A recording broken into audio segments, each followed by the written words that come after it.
Hello, Americans. Welcome to Fixing America. This was written by Rosemary LeBlanc to the editors of a California newspaper in response to an article written by Ernie Lujan, who suggests that we should tear down the Statue of Liberty because the immigrants of today aren't being treated the same as those of the past. Here's what Rosemary had to say, quote, "Maybe we should turn to our history books and point out to people like Mr. Lujan why today's American is not willing to accept this new kind of immigrant any longer. Back in 1900, when there was a rush from all areas of Europe to come to the United States, people had to get off a ship and stand in a long line in New York and be documented. Some would even get down on their hands and knees and kiss the ground. They made a pledge to uphold the laws and support their new country in good and bad times. They made learning English a primary rule in their new American households, and some even changed their names to blend in with their new home.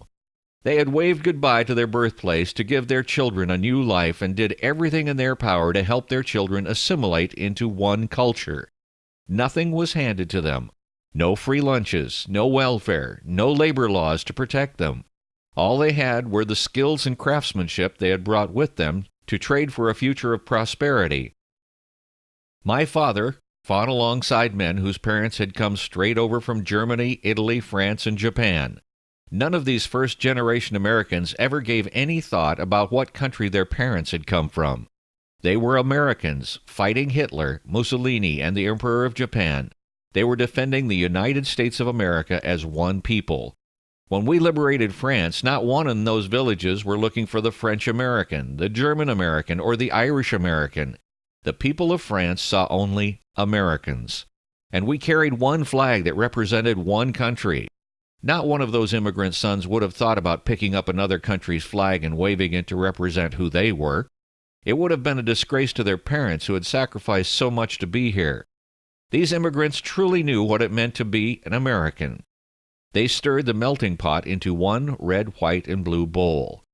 And here we are with a new kind of immigrant who wants the same rights and privileges, only they want to achieve it by playing with a different set of rules, one that includes the entitlement card and a guarantee of being faithful to their mother country.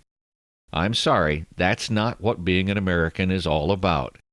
I believe that the immigrants who landed on Ellis Island in the early 1900s deserved better than that for all the toil, hard work, and sacrifice in raising future generations to create a land that has become a beacon for those legally searching for a better life.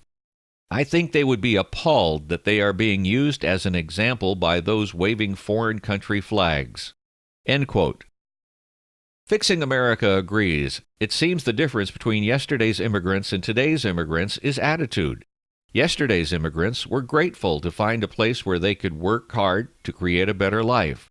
And today's immigrants want a better life handed to them. God bless America.